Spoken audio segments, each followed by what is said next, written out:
Assalamualaikum warahmatullahi wabarakatuh. Selamat pagi anak-anak. Bagaimana keadaan kalian pada hari ini? Semoga kalian sehat-sehat saja ya.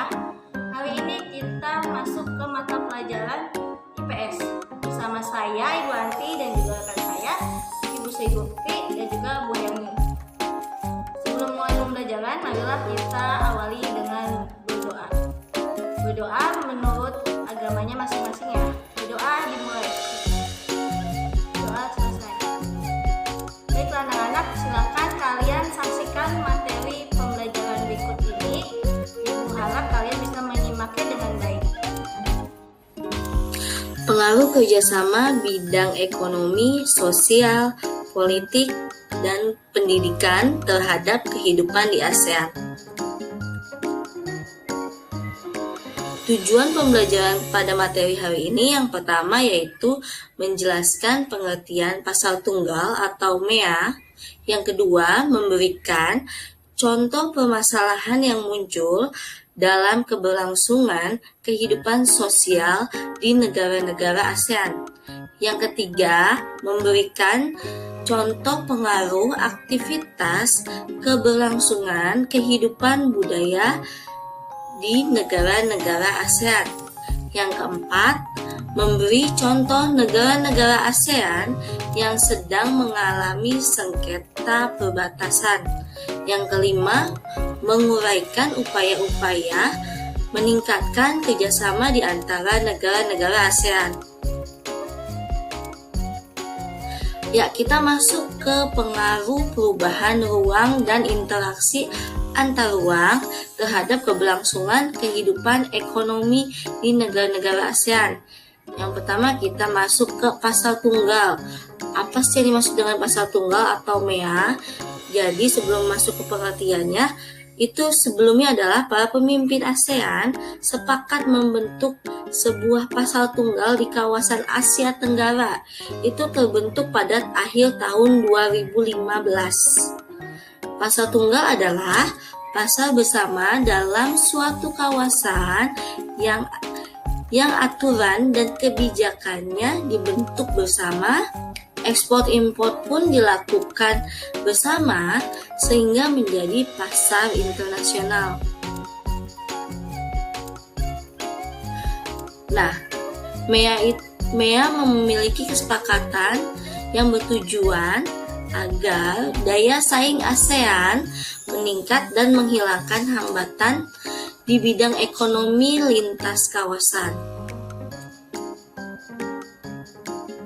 Secara bertahap, MEA membuka peluang satu negara menjual barang dan jasa dengan mudah ke negara-negara anggota lainnya. Selain itu, akan dibentuk pasar tenaga profesi seperti dokter, ahli teknikan, guru, akuntan, dan lain-lain. Bentuk interaksi ini akan membuka peluang tenaga kerja asing untuk mengikuti berbagai jabatan serta profesi bagi negara yang mengalami kekurangan sumber daya manusianya.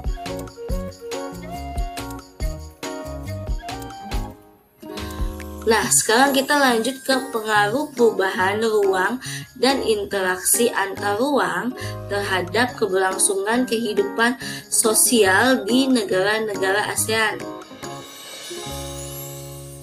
Kehidupan sosial sangatlah dinamis. Kondisi dan status sosial masyarakat Asia Tenggara yang berbeda dan hidup berdampingan terkadang memunculkan pertentangan karena perbedaan kepentingan. Masalah-masalah kemanusiaan banyak terjadi akibat interaksi sosial yang masih dipengaruhi sekat-sekat kepentingan.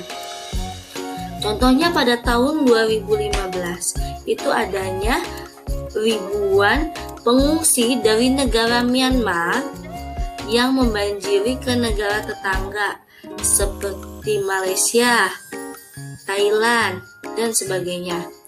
Pengungsi ini dikenal sebagai manusia perahu. Dalam hal ini, ASEAN menghimbau agar negara anggota ASEAN untuk sementara menerima pengungsi tersebut dengan alasan kemanusiaan.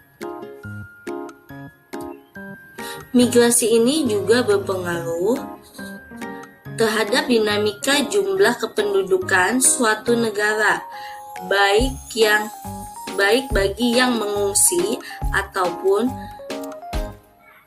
negara tujuan pengungsiannya. Selain itu, menimbulkan interaksi sosial seperti simpati dan empati antar pengungsi dan penduduk setempat daerah pengungsian.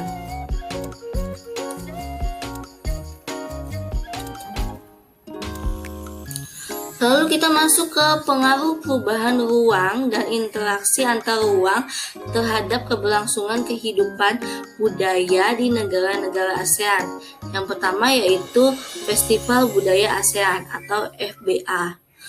Nah, Festival Budaya ASEAN itu terjadi tahun 2013, digelar di Kota Purwakarta, Jawa Barat, pada tanggal 29 Juni 2013. Kegiatan itu diikuti 9 negara. Yang pertama yaitu Malaysia, Brunei Darussalam, Filipina, Thailand, Myanmar, Laos, Vietnam, dan tuan rumah sendiri yaitu Indonesia. Nah, pada festival ini merupakan ajang memperkenalkan budaya kota dan kabupaten Purwakarta ke masyarakat ASEAN. Juga merupakan ajang mempertautkan dan memperkenalkan kebudayaan masyarakat ASEAN sesama negara ASEAN. Bagi Indonesia, kegiatan ini merupakan salah satu cara memperoleh devisa dari sektor pariwisata.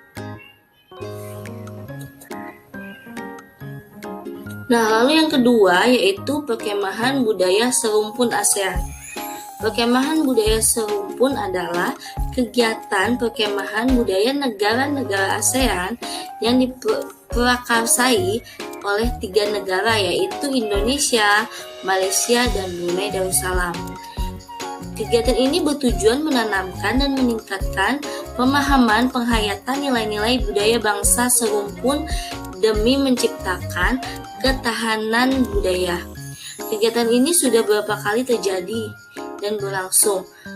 Yang pertama yaitu pada tahun 2010 di Sambas. Lalu pada tahun 2012 itu ada di Makassar. Dan tahun 2017 itu ada di Kabupaten Siak. Lalu yang ketiga yaitu industri musik. Musik merupakan salah satu hasil dari budaya. Saat ini musik menjadi salah satu cabang industri yang dapat dinikmati oleh siapapun dan dimanapun. Di negara ASEAN itu memiliki, terutama di Asia Tenggara, itu memiliki jenis musiknya yang sangat beragam. Khususnya di Indonesia, salah satunya musik khasnya, ada yang tahu tidak? Musik khas Indonesia apa? Ya, musik khas Indonesia adalah musik dangdut.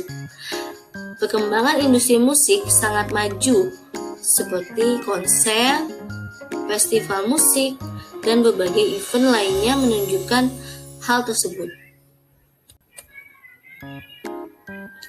Nah, sekarang kita masuk ke pengaruh perubahan ruang dan interaksi antar ruang terhadap keberlangsungan kehidupan politik di negara-negara ASEAN. Masalah perbatasan wilayah telah menjadi persoalan di beberapa negara ASEAN.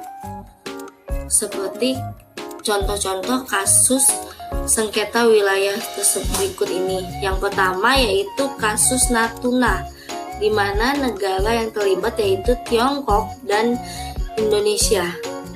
Dalam kasus ini Tiongkok mengklaim atau mengakui bahwa Pulau Natuna itu masuk ke wilayah Tiongkok. Nah, mendengar hal itu, Indonesia melaporkan kepada pihak atau persekutuan PBB. Nah, pada kasus ini penyelesaiannya yang didapatkan oleh hasil PBB yaitu bahwa klaim Tiongkok itu tidak sah dan untuk Pulau Natuna itu masuk ke wilayah Indonesia. Lalu yang kedua yaitu kasus Sipadan dan Ligitan. Negara yang terlibat yaitu Indonesia dan Malaysia. Nah, pada kasus ini penyelesaian dan hasil klaim itu dikabulkan oleh Mahkamah Internasional, sehingga sangat disayangkan untuk Sipadan dan Ligitan itu masuk ke wilayah Malaysia.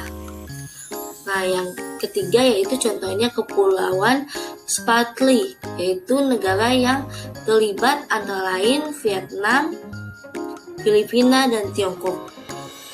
Penyelesaiannya dan hasil belum selesai sampai pada saat ini.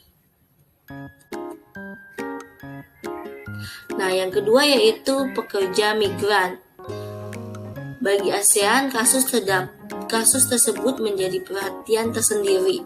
Beberapa negara ASEAN menawarkan untuk menyusun peraturan terkait sistem rekrutmen, penempatan kerja, dan besaran upah yang diberikan kepada para pekerja migran tersebut.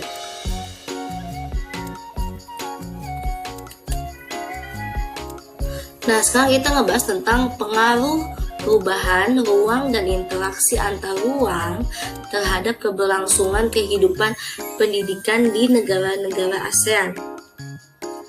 Kualitas pendidikan dan kelulusan yang kompeten mengubah paradigma pendidikan di suatu negara. Objek pelajaran, metode pembelajaran, dan guru yang kompeten menjadikan masyarakat negara-negara ASEAN, terutama para pelajar, akan mengakses informasi dan belajar untuk meningkatkan pendidikannya.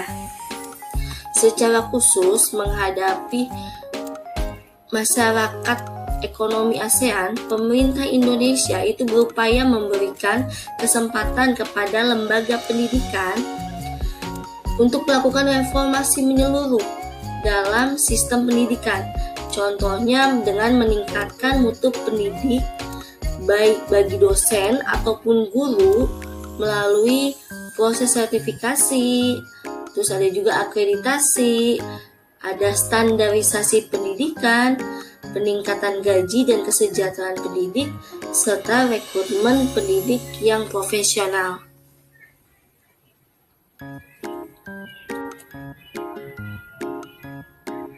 Nah, selanjutnya yaitu adalah upaya-upaya meningkatkan kerjasama di antara negara-negara ASEAN, yaitu ada 3 pilar. Yang pilar pertama yaitu pilar politik dan keamanan. ASEAN terutama berupaya meningkatkan kualitas pelayanan publik melalui peningkatan kemampuan pemerintah dan pelibatan masyarakat madani dalam pengambilan keputusan. Lalu yang kedua, dalam pilar sosial budaya. Dalam hal ini masyarakat ASEAN akan bersama-sama mengatasi berbagai tantangan di bidang pendudukan, kemiskinan, ketenagakerjaan, dan kesejahteraan masyarakat. Lalu yang ketiga yaitu pilar ekonomi. Pertumbuhan Indonesia masih yang tertinggi dan produk kreatif yang dihasilkan memiliki daya saing yang cukup bagus. Nah, anak-anak, terima kasih sudah mengikuti pelajaran IPS pada materi hari ini.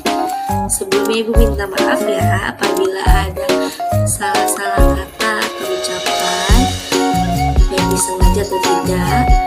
Semoga untuk materi hari ini bermanfaat untuk kalian semua. Ibu akhiri materi hari ini. Wabillahi taufiq wal hidayah. Wassalamualaikum warahmatullahi wabarakatuh.